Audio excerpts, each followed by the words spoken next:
Welcome to the 9th Geneva Digital Market. After a first day dedicated to the reflection on how to engage and monetize audiovisual products through the new technologies, we open a second day with another very interesting and fascinating topic. It is how those technologies can be opportunities to find new forms of storytelling and also develop creativity. So to open this second day, we have the chance, thanks to our collaboration with Appia Studios, to propose the panel Unreal Worlds, the power of virtual production. And to introduce this panel, I'm glad to welcome Antoine Vaxelaire, which is the co-founder and creative director of the studio. Welcome. Thank you, Anaïs. Thank you very much. Hello, everyone. Yeah, thank you very much. We're really happy to co-host this event with the GIF and to actually be sponsors of the festival this year. My pleasure. Yeah. The floor is yours. Thank you very much, Anaïs. Okay, so as mentioned, I'm Antoine. I'm the co-founder of Appia with Patrick, who's here in the front row. Appia is a virtual production studio based here in Geneva. But today is not about Appia. We actually want to speak mostly about virtual production at large, as a discipline, as a technology, and as a group of people that can make it happen. So it's not about this. There we go. So what we want to do is give you a very brief introduction, no more than 10 minutes, just so that we can really enjoy the roundtable discussion that we have after with what I think are really amazing guests. So for those of you who don't know what virtual production is, it looks like this. This is a virtual production studio, and if we want to give a very pragmatic definition of it, it's essentially a really large room into which we have a giant LED screen. And in that studio, what can we do? We can essentially mix the real world with the digital world in a way that is seamless and in real time. And I'll explain in a second what that means, but it's very important. The reason these studios exist is like any other production studio, is essentially to produce video content, be it for cinema, series, or advertising. Before we speak of what it is and where it can go in the future, I think it's always nice to look backwards a little bit at the origins. Of course, when we want to produce video content, you all know this better than I do, you can go out there in the real world, look for what you want, and film it. And that's, of course, a very logical, powerful solution used over the years. Some suddenly decided to maybe tweak a bit that outside so-called real world and build copies of it as one-to-one scale studio sets, like we can see here for Jacques Tati. And very quickly, we arrived to the most famous technique, which is now known as the green screen. That allows actors to perform in front of a very abstract color, and then in post-production, the director can insert any content he wishes his actors and actresses to perform in front. Some of the most amazing images have been created using this technique, and it's fantastic. Well, virtual production is really nothing else than a logical follow-up to all these techniques. Yeah? With technology advancing, of course, some of these techniques adapt and better themselves. So what happened is that literally the green color, which is usually paint or fabric, was replaced with a large LED screen, very much like the one you can see here. An LED screen is essentially a light-emitting source on which we can display images, videos, or colors, or text. The important thing is that the actors and the production crew suddenly can see that content in real time. They are not in an abstract world that they need to imagine anymore. Yeah? There are many studios around the world. There are many studios around the world. This one is one in Madrid, for example. You have many around Europe, and they've been opening quite quickly at a really rapid pace for the past 2 years, let's say, obviously accelerated with the pandemic. And this studio, I like to show it because I think it's patient zero, let's say. This is the production of The Mandalorian. They've built a giant 360 LED screen to produce the series. And I think it was the case that opened Pandora's box for all the studios that follow up. So we most certainly learned from them. Yeah. So now we kind of saw what it is made of and what it looks like. But to understand the technology, you really have to look at what makes it precisely. Yeah. And for virtual production, you have to remember 3 elements. It's made of many more than 3 elements, but these 3 are fundamental to understand the logic. The LED wall, as I said, like the one you see here. The camera that is tracked, like the one you saw at the entrance on the jib. And finally, the media servers. Media servers are nothing else than really powerful large computers. On your way out, you will see some at the back. These three elements work together as one in virtual production, and I'll show you in a second how exactly. I want to mention here, and Gilles Jobin yesterday spoke about it, is that these new technologies, as amazing as they might be, have no value, I think, if we don't have passionate professionals behind them to operate them. And I'm thinking of Patrick and all the crew behind. It's really with these people that these technologies are able to perform as we keep saying they do. Yeah? And without that, really, it doesn't really work. So that's a very basic diagram of what the virtual production is made of, a virtual production studio. And I want to highlight the LED wall. It's always the most visible element, but not so much the most innovative one. LED walls have been around for many years. But it's that large backdrop in front of which the performance can take place. We have the tracked camera. Yeah? When I say tracked, what it means is that we know in space where the camera is, and as the camera moves, the content on the LED moves, adapting to the camera's movement, and finally the media servers. So let's remember that triptych. Of course, the question is, so what? Why is any of that interesting to anyone to produce images? Well, as I said, LED screens are light-emitting sources. So that's very different from a green screen. The green screen does not emit light. This LED does. What it means is that I can not only see the content and therefore interact with it, if I'm an actor, for example, but if I'm a director, I can also make changes and decisions in front of that screen. So you can display images, like this one, but you can also display videos. You can go outside in the real world, shoot whatever landscape you want at the other end of the planet, and then play it back on the LED screen with your actors and all your crew. But when it becomes really interesting, and I want to speak about this now, it's when we display not images, not videos, but game engine. Game engine is essentially a three-dimensional digital environment. So it's not real. Yeah? The mountains you see there at the back are not the Alps, actually. They are not, it's not a video that we shot. It's a digital copy that we are rendering in real time on the screen. So why that might be interesting? Because we control it, essentially. So we decided the shape of these mountains, the size of these mountains. We decide the quantity of snow we want on the mountains, the quantity of snowflakes flowing down, and the size of these snowflakes. Yeah? That means, right? Sorry for the sound. What it means is that we can, in 3D software, design any terrain that we want. Yeah? Relatively easily, you really have amazing softwares out there, and the director in pre-production with his team can start designing the set he wants. Then working with photogrammetry, and there's enormous freely available libraries online, we have actually perfect digital copies of many, many of the things that we see out there in the real world, such as rocks and stones. And then once we have that, we can assemble them in Unreal Engine or any other program. So here what we are doing is build up the digital set that will be used and projected on the LED screen. You can see below the library of assets, and you just move them, scale them, and never forget that this is perfect to the millimeter. You can zoom into them and assemble them, then change colors and textures. Yeah? On top of that, we suddenly control the weather. So this is almost a dream condition. We make it rain when we want it to rain. We make the sun go up or down when we want it to go up and down. And we don't have to wait 24 hours for another sunrise. Within 2 seconds, we have it. Again, the snow or the rain can be added. Importantly, as I said, it's a light-emitting sources, so you have the lighting condition now of the digital world you have on your LED screen, but then the one that you have on set. Of course, once these are matched, we then have a so-called good overlap between the physical actors and the digital environment.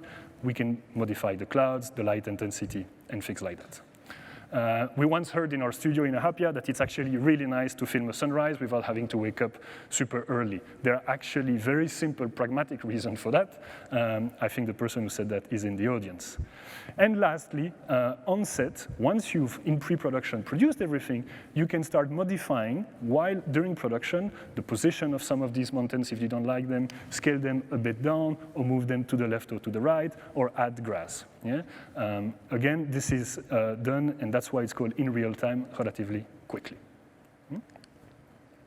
Now here, to conclude, very two simple examples. Here at the back, this is done in our studio last year.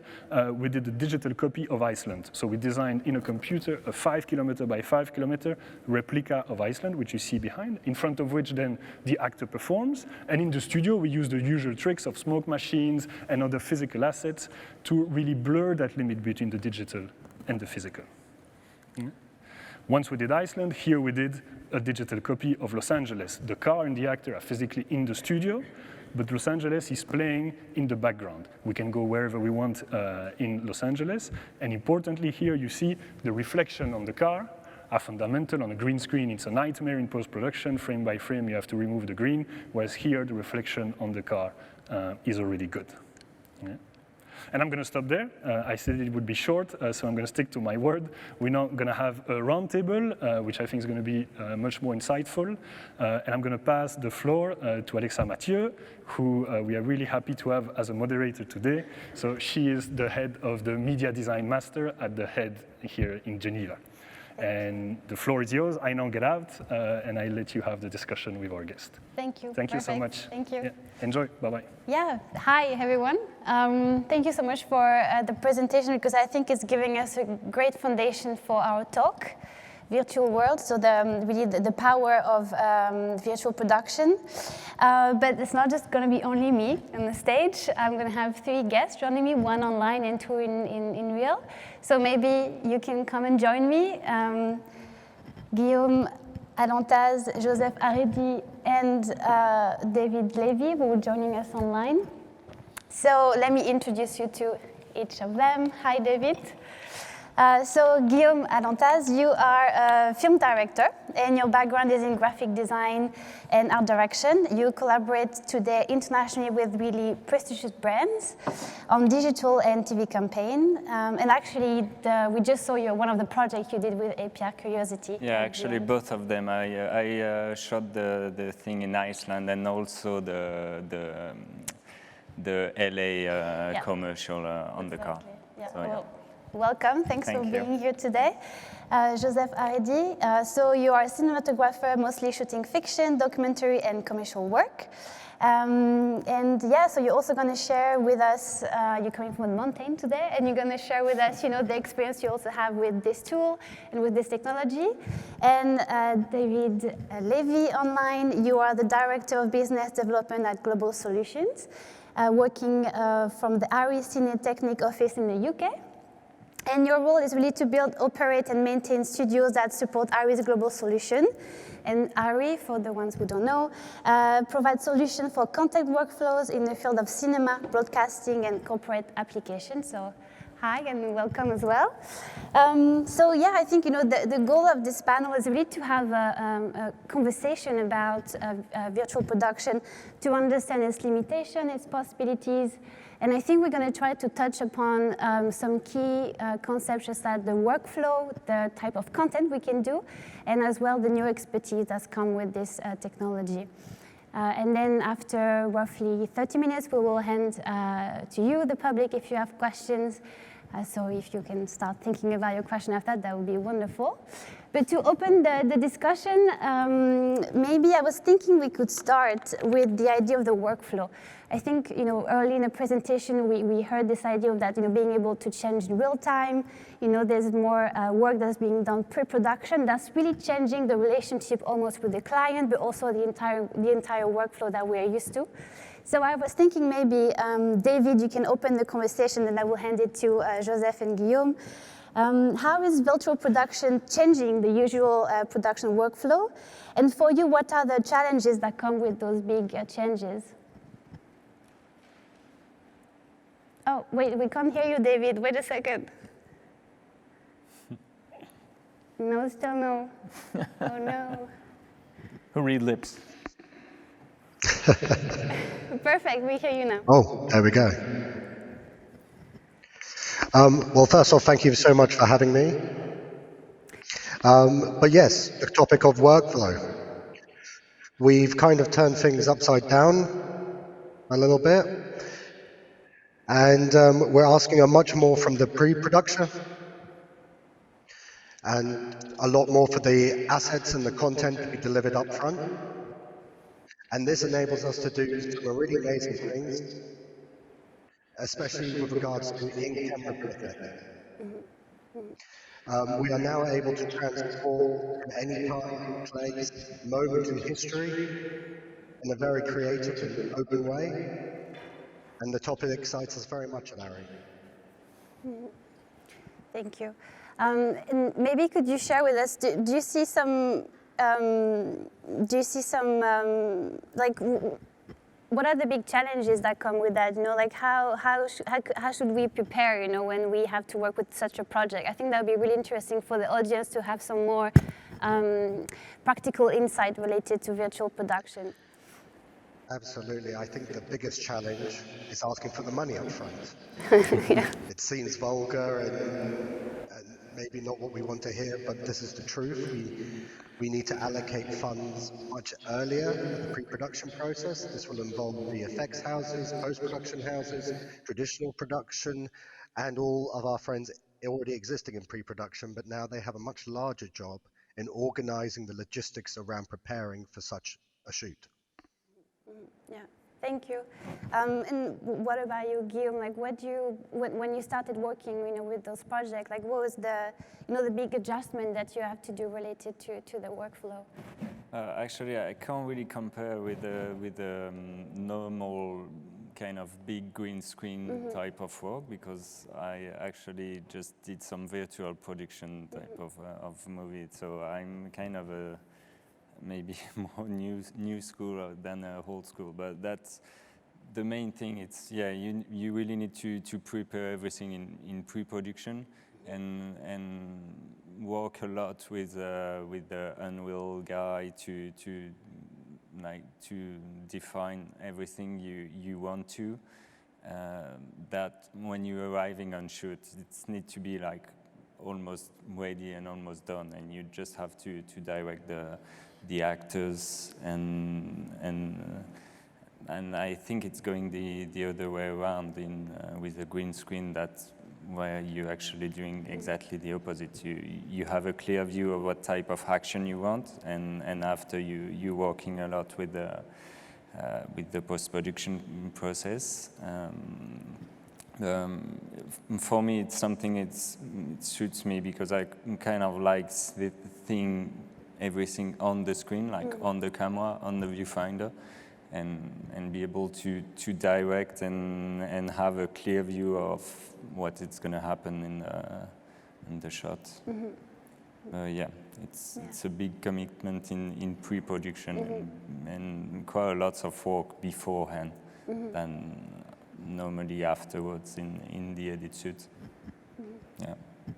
And you, Joseph, from your experience working with that technology, do you have anything to that related to the workflow, or recommendation maybe from your experience? Yeah, for sure. I mean, to touch on what Guillaume is saying, and David as well, I just did, well, in the time where I was working with the Appia, I worked at Appia on a quite large production with Patrick.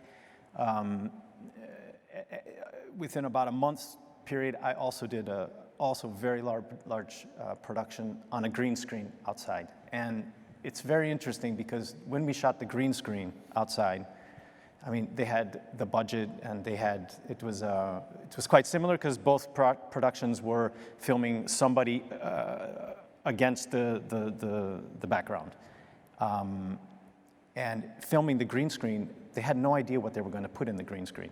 And we were filming just at dusk, and we had to create a look that would sort of like fit into many different scenarios, which was really hard. And when we were shooting in Appia, the production were so incredibly organized that they had all of the content ready, and they were so organized that they were actually able to change things on the fly with the director. It was a virtual production. The director was in London, and the director would say, I want this changed. And Patrick, in connection with the Unreal people who were in London, they would alter certain elements of the background, and we would alter certain elements of the foreground and the light and the placement of the character. So I think what it comes down from my experience, a very small experience, is this question of preparation and knowing what you want. Green screen definitely allowed us to just shoot whatever. You know, we just made some choices, and they're now locked into those choices. They have to fit the green screen to what we shot. Whereas by doing the preparation and making those decisions up front with the virtual screen, with the volume, then they were able to have decisions made, and then they were locked down, and they would stay with that. I have a lot more to say about that, but that, as far as my experience with the workflow. Okay. Yeah, great, thank you. But I think that leads me to my follow-up question on that, because you mentioned, you know, being able to work real time and, you know, modifying things on the fly, and suddenly, you know, it's really allowing us to make creative decisions on the spot before, you know, maybe used to take months to make those decisions, you know, and you talked about also the experience of working remotely, which is also interesting. But I think what would be really great to hear you about is in which way does that impact your creative process, you know, like the way you thought about the film you like to put together, and do you find, you know, this technology as a limitation or as a new set of possibilities, you know, and then what are the possibilities that you kind of identify from your experience? I mean, you could be really honest from your, you know, what. Yeah, no, I think it's so cool. It's so incredibly cool. I think that I was super intimidated. I was telling you that earlier. I was super intimidated to go into that volume space, and my God, there's so much technology and there's so much, you know, what's a game engine? And, you know, I was honest to say, Patrick took me under his wing and explained all of it, and we had a very good experience together. And we had 3 days of preparation and pre-lighting and all this kind of stuff, and it was incredibly organized. And now I'm not afraid, and now I'm not intimidated by it. I think that it's this thing, and I think that Guillaume explored it much better than we did, where it can take you to these worlds. You can use, you know, it's a lighting tool. It's a time travel tool. It's you can basically do anything. Well, there are limits, but I think it's. I'm a cinematographer, but I want to be, you know, I want directors to know that thing is, it's not intimidating. It's something that should expand your creativity, and I think it really does give you possibilities that we otherwise wouldn't have. You know. Yeah, thank you. And what about you? Like, what are the limitations and possibilities you kind of discovered while working with that technology? It's also maybe a trap, like to have so many possibilities on set. I'm not gonna talk about production now, because maybe we're gonna go just in terms of creativity and what is actually possible to achieve. It's you need to make choices on set or just before, but like when you're gonna be on set, you're gonna have some choices to do about the lighting, about even the camera positions. Sometimes you need to adjust them and to travel in this landscape and select it like properly to be able to adjust everything.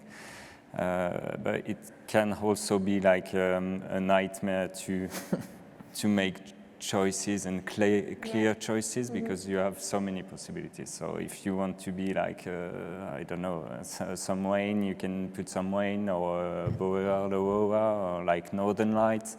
You can do like it's, and sometimes if you don't have a clear view of what you want to achieve, it's sometimes like you're just tweaking stuff, and it's like so time consuming, and after you need to adjust the lights and everything. So you need to make choices, but it's a way I like working. I think it's more natural for me. You have many directors now, like coming from so many different fields. I'm coming from graphic design and art school. You have some guys coming from cinema or 3D. And sometimes working on a green screen, it's like really abstract, and after you going like in post-production, and it's also like all those choices, but you can go on for months and like 6 months on working on a green screen. Okay, no, I'm like 2 days after, I don't really like that, I'm gonna change it. And the virtual production, it's okay, you stick to your pre-production choices, and after, once you are on set, you're just acting like in a normal shoot, which is directed, choose angles that you can choose because the camera is tracked, so you can still play on that. And also after, it's more a natural type of workflow on set for me, what I can experience. So. And you, David, do you have anything to add to that point, or maybe on a production level? Absolutely. Excuse me. What we found over the last 10 months of having production in our stage in London was that we didn't want people to overly focus on the technology, especially people like directors and DOPs. We really wanted them to shoot in a sort of natural way of shooting. And we had some really wonderful experience. One director, he had no idea how any of it worked. He wasn't interested. But what I could hear from him was an audible sound of happiness. He was on his director's monitor and he was calling for things, and they were happening for him in such a way, it really pleased him. At the end of one shoot, he says, I know we haven't planned for it, but by chance, do you have a rolling road at night through a forest? And we looked through our archive, and we said, yes, but the trees are not indigenous. And he said, doesn't matter, put it up on the screen. We put it up on the screen. He was like, shoot it, go. And you just wouldn't be able to do that type of shooting either on location or in a green screen or anywhere else. It was so organic, the process of being able to deliver to the director his vision of what he wanted for the scene. It was very satisfying. Of course, we would have preferred it to be planned and in pre-production and all this, but there are so many little happy accidents that happen in these types of stages. It's really quite a wonderful thing. Well, I think it's interesting to talk about happy accident and the trap, and to keep that in mind. But maybe can you share some really practical advice on how to not fall into that trap? Like things maybe that you practiced when you were working on those projects. I think it would be a good like being a creative person, you're always like falling in the trap of possibilities and experiment it and everything. But I think once you get closer and closer to the D-Day, you're just making choices and trying to stick with them. I mean, those two commercial, so Curiosity was an experimental type of short film. And the other one was a commercial. And I think you also have many different ways to see the virtual production. Like working on a commercial, it's really not the same thing as working in a movie or even in a like presentation or something like that. Commercial, you have a clear view of what you want. You have the client on set. They also have a clear view of what they want. So it's actually more fluent and fluid, and you know what you have to do, and you're just trying to stick everything and to do everything. It's matching properly. On something a bit more narrative or abstract, you can also experiment on set, and that can be a bit time-consuming if you not really focus on what you're trying to achieve. But it's I think it's like every tool. Even in the edit suite, you just sometimes keep trying some new things and keep making decisions, and sometimes it's working and sometimes it's not, but on a normal set as well. And like David said, I think it's a great tool because you can actually try it live and discuss with the Unreal engineer and trying some stuff, and no, it's maybe not the good thing, so you tricking something, or you just reduce the lighting and but like that small adjustment, that's even on a normal location, you have those. Okay, you do your scouting, you know where you want to shoot and what kind of shot you want, and after, like on set, you always have some magic or disappointment happening. I think it's exactly the same thing. But I think that's a good transition to talking about the content, because in the presentation it was mentioned that I mean, if you don't have a passionate professional behind this tool, then nothing really interesting is going to happen. And sometimes we can fall into the trap on only talking about the technicalities.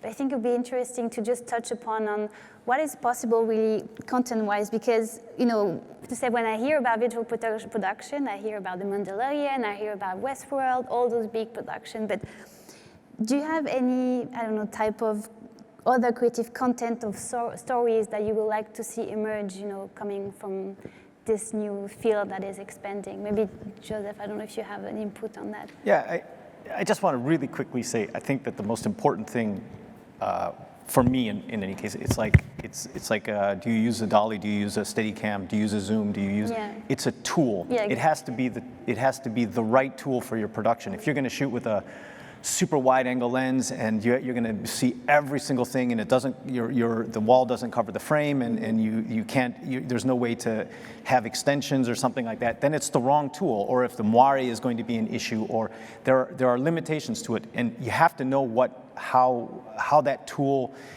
you have to know how to use that tool. Mm-hmm. And I think that it's the same with content. Like, for instance, I mean, I mostly come from kind of like a low budget movie. When I'm shooting fiction, it's mostly like a low budget kind of independent projects. And I think that this tool could be really interesting even for low budget. As expensive as it is right now, it's definitely going to go down. And I think that it's something that is open to everybody. It's something that, you have your low budget film and you can't travel to Tahiti, and you can't, or even you just need, I don't know, a dream sequence, or you just want to have a really long day with twilight and have an intimate little story being told between two people, but you need that length of time to explore something. It's a tool that allows you to do certain things, and it doesn't have to be Mandalorian or 1889 or whatever that film is that they're doing in Germany, which just sounds to me like it's got to be unbelievably amazing. But it can also be a low budget little. It's a tool for everybody if it's the right application, in my opinion. Yeah, I think that's important to remind us of that. Yeah. I think it's the main point, actually, to be like right now. I think you have two worlds in virtual production. So you have the big, like, Mandalorian, which is like insane type of budget, but we are not trying to remove the natural location on the virtual. And I think you need to use it for what it is, actually, and you need to assume also some of the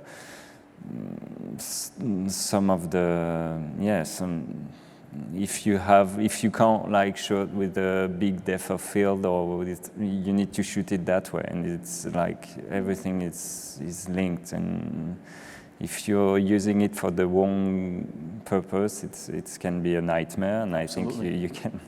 So it's like everything. If it's not the right tool at the right time and for the wrong film, it's not gonna fit, or it's gonna be a huge amount of money either in post, either on set to make it work. Yeah. And David, do you have a point to add to that? Yes, and I'd like to make that point that green screen is not dead. It is a safety net for us in this application, and we can deploy all the same real-time technology, real-time compositing that we do inside the LED volume also on green screen. So, for instance, if your final digital asset is not pixel perfect, you may still want to use a green screen, but you can still put up monitors on the sides, performance monitors, so the talent and the director can see where the action is taking place within the virtual environment. So I would say you need LED volumes, you need green screen studios, you need backlot for explosions, because you don't want to do any explosions inside an LED volume. Like the other participants were saying, it's part of your tool set and it really has to be used for the correct application. The LED is very satisfying and very gratifying in giving you that final pixel image, but if you don't have final pixel assets, you are safer doing it in green screen. And I think that leads me to the expertise, the new expertise that this field is kind of also opening up in the market, to you maybe, David, like what are the new type of expertise that come, in this new field? And maybe you could add to, like, if you're a professional right now that wants to make the switch to virtual production, what would you recommend? What are the things that you need to be aware of? I think that would be some practical insight for the audience. Learn C++, which is the programming language of Unreal Engine.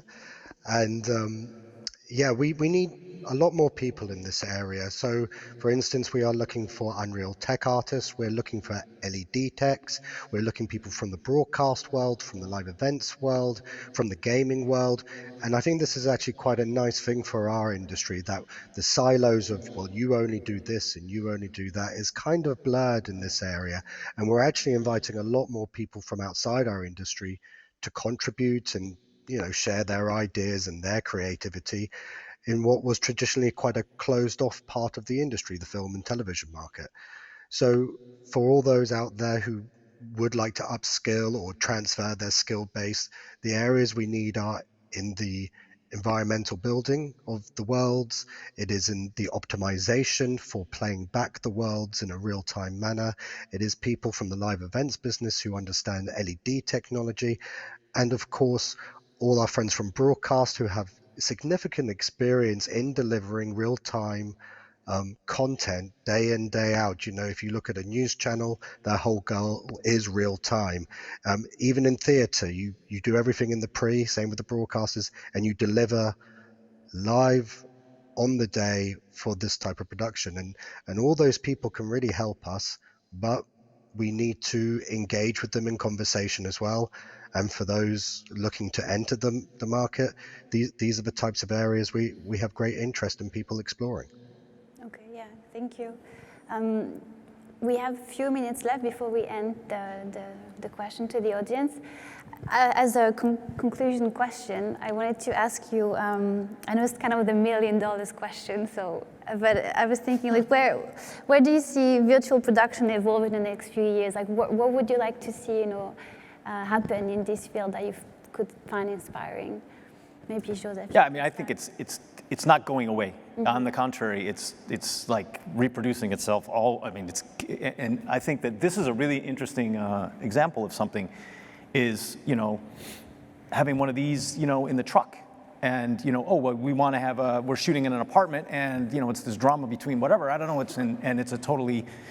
But hey, we want to have this scene where there's this thing that happens in a virtual, and why not just take out instead of putting up a green screen, we're going to put up a pop-up LED wall, or whatever you call that, a sort of like portable, I think that it's something that is, there's the huge, gigantic 360, 25-meter high thing, but there's also just simple applications for normal humans like me.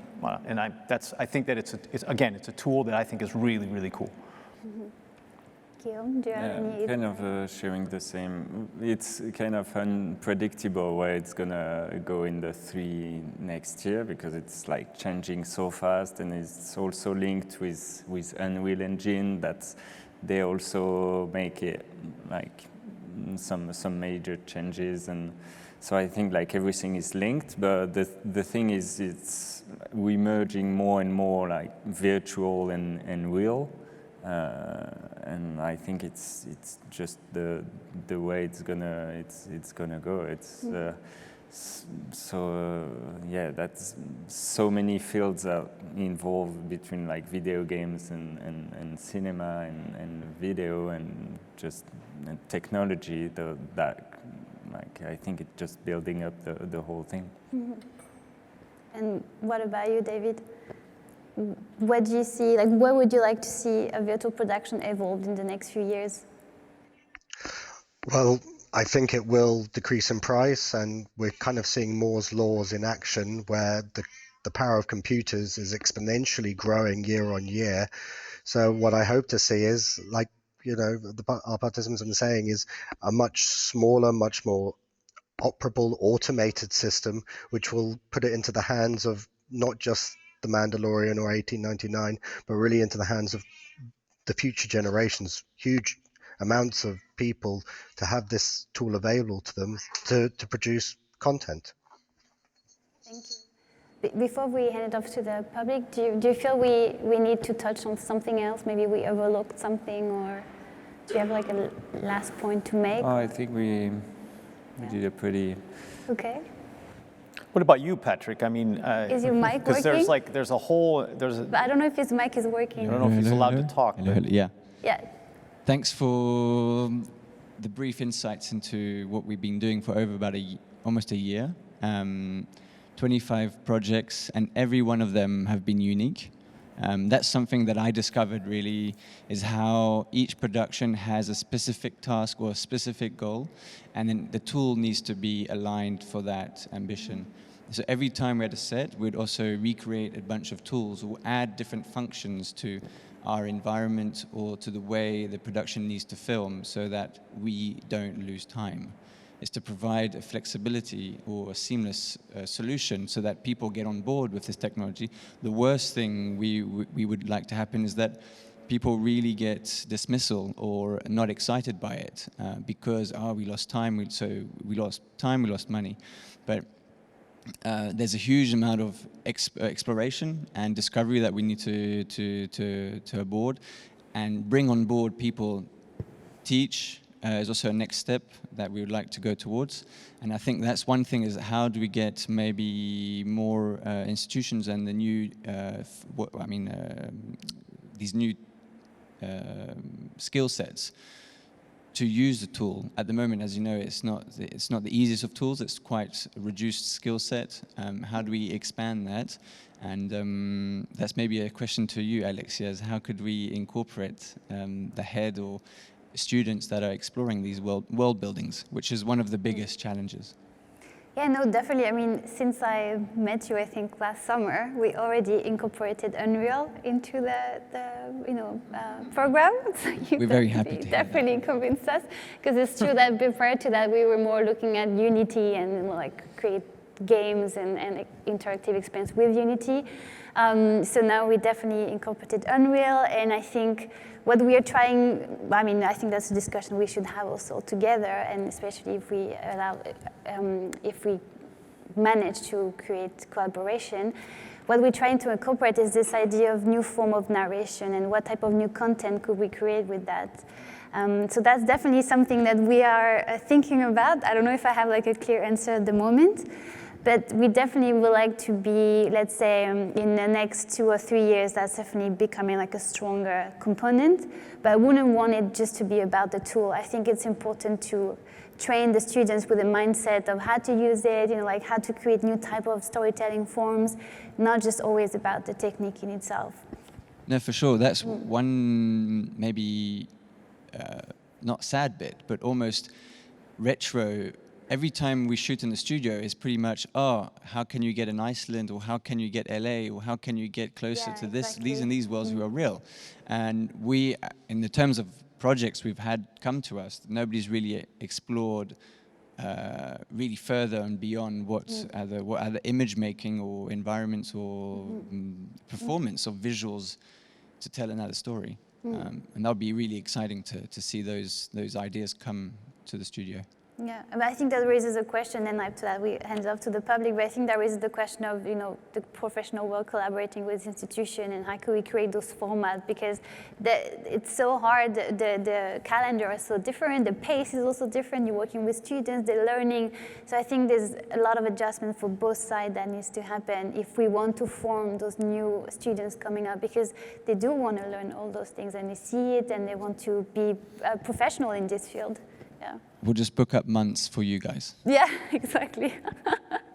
Great, thank you so much. Well, I think now it's up to the public. If you have any questions, yes? My name is Rebecca Jorgensen. I'm a producer-director with the Directors Guild of America, and I know the Mandalorian crew quite well, and they would feel they were a little bit on the edge in terms of exploring things not so big budget in the beginning. However, what I'm really interested in is how this evolves here in Switzerland, where I'm based. I had two questions for Joseph as a cinematographer and, I'm sorry, for Guillaume as director. I've done all these digital workshops with the DGA and learning this, and I'm very interested in centering my work here with the stories that have come to me through Switzerland. A lot of those deal with exteriors, not inventing exteriors, but the reality of the exteriors here more so than what happens in LA.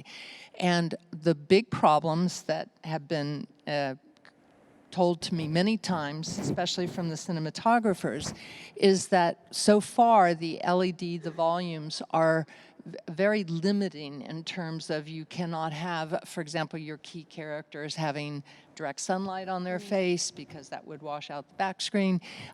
There's a vertical component that's very hard and that kind of thing. And from a cinematographer's point of view, I wanted to ask how, if that had come up, if that was something that was being addressed, because there are different needs here. And from a director's point of view, the one thing that because I have projects in the works right now, is that if you get an actor interested in a project, and yet now the time is put in terms of prep for major using LED volumes and stuff, you need to spend a lot of time getting it ready. It puts the actors on hold for a long time waiting for that to come up. And I wondered if you as a director have had to deal with that, the fact that you had principal actors available and et cetera, but you have to tell them it's going to take an extra 6 months, 8 months to get all the volume ready so that we can then film your scenes and keeping them engrossed in the project. So I was wondering how you dealt with that as director and how you dealt with that as a cinematographer.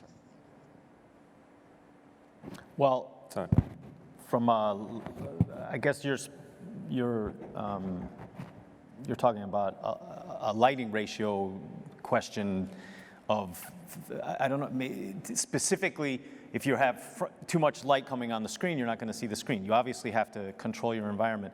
But then you have to ask yourself, why are you using that LED screen in that situation? Is it the right situation for that tool again? But it's the same with the green screen. If you have to light the green screen in a certain way as well. You can definitely have. When we were shooting my project not my project, but the project that I shot in Apia, we had to light front light.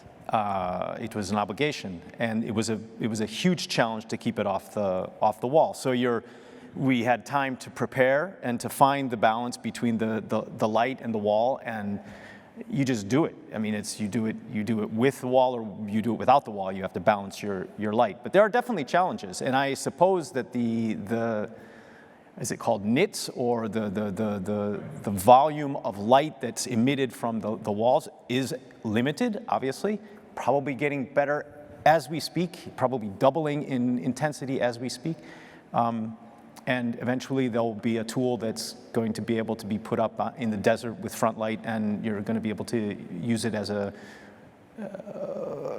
portal into another world. But you can maybe address that better, Patrick.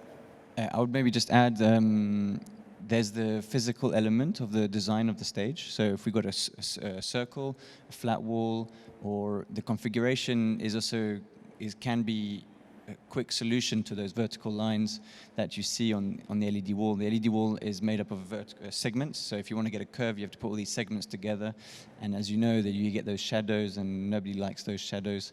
The key quick solution is to have content that will eliminate having those shadows being stronger.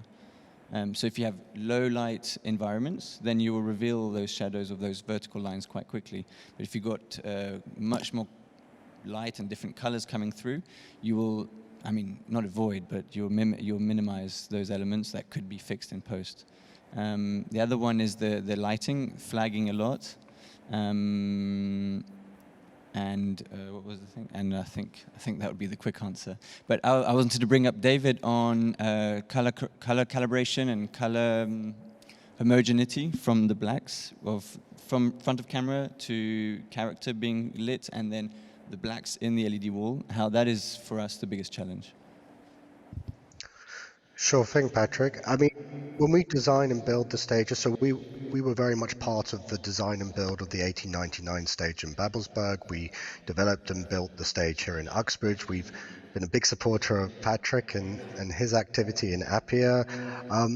We take all the technical limitations very seriously, and things that we're doing are lens metadata transfer, and real time we're doing color calibration tools to make sure that the background matches the foreground. We're also doing things like moire calculators. You know, these are all in early development stages, although the phys data live metadata live link into Unreal Engine is already available. But we're exploring, we're understanding, and in terms of, yes, the volumes produce a very homogeneous flat light. So we introduce hard light sources, and the wonderful thing about hard light sources is they're very focusable and controllable, and you know, we light in a very traditional way still. I mean, we have our gaffers and our DOPs enter into these spaces, and they treat it almost like a location. You know, I need to keep the light off of that background, we'll put a flag there, and we can even use the video wall as a digital flag. So we've done things where we've put black squares into the video walls, into the ceiling, and we treat it like a neg fill. You know, so it's not that different or that compromising from a creative perspective, being able to create the images you want to create. And you know, we don't always light for hyperrealism. We like to create emotion and feeling, and that's what DOPs and gaffers are trained to do. They enter the spaces, they look at their, you know, the conditions and limitations of what they're presented, and they make it look beautiful. But in these cases with the LED volumes, they have a huge number of tools and flexibility at their hands, which they can call upon.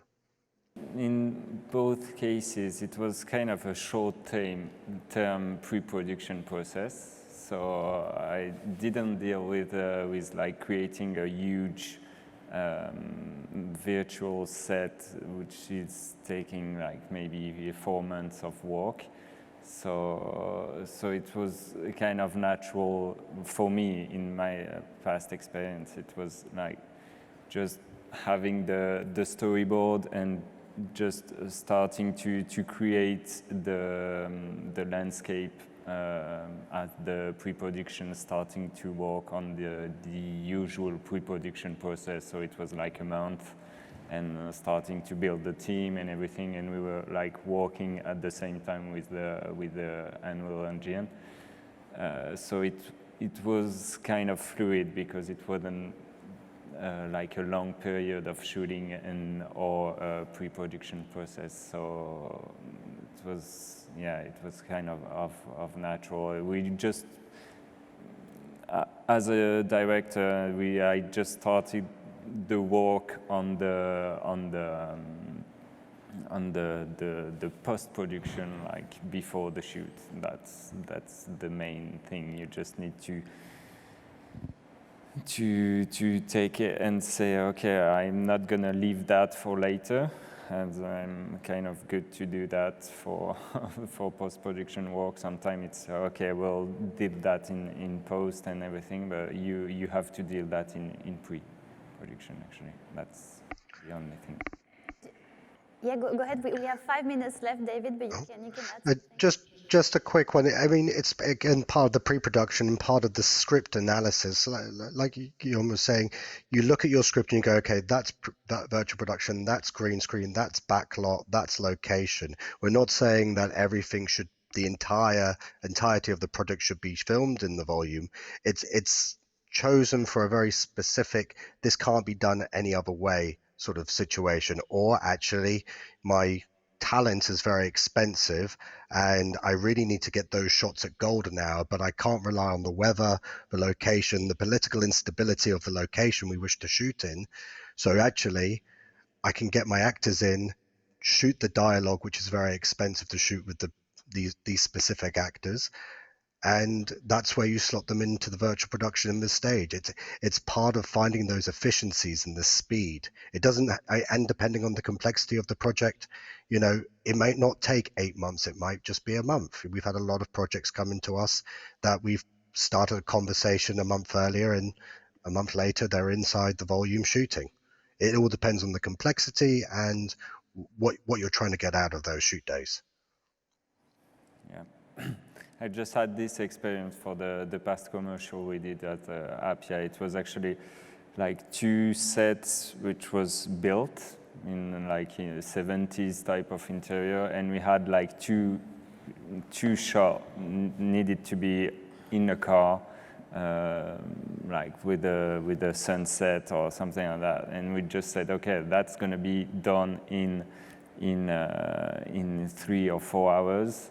And we just planned like the whole schedule. Okay, we're gonna shoot like all the interiors and everything, and we're just gonna have the actor on set, like just next to. We actually built the whole sets in Appia studio. So, and okay, we're gonna have those car scenes and like just next door, and doing those 2 shots in 3-hour times, without any company moves or anything, and it just like everything was done, and with the right timing, and you don't have to rush to catch the sunset, and after you're dead until tomorrow. So in terms of like acting, if you have someone like which is really tricky to get, and you have like some typical shot to deal with, I think it's kind of a good solution to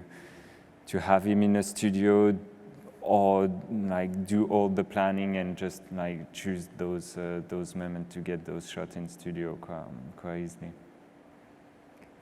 Okay, great. I think that concludes our talk already. Thank you so much to Guillaume, Joseph, and David for all your insight, and to Patrick as well. Thank you, and yeah, good luck on all your projects. Thanks.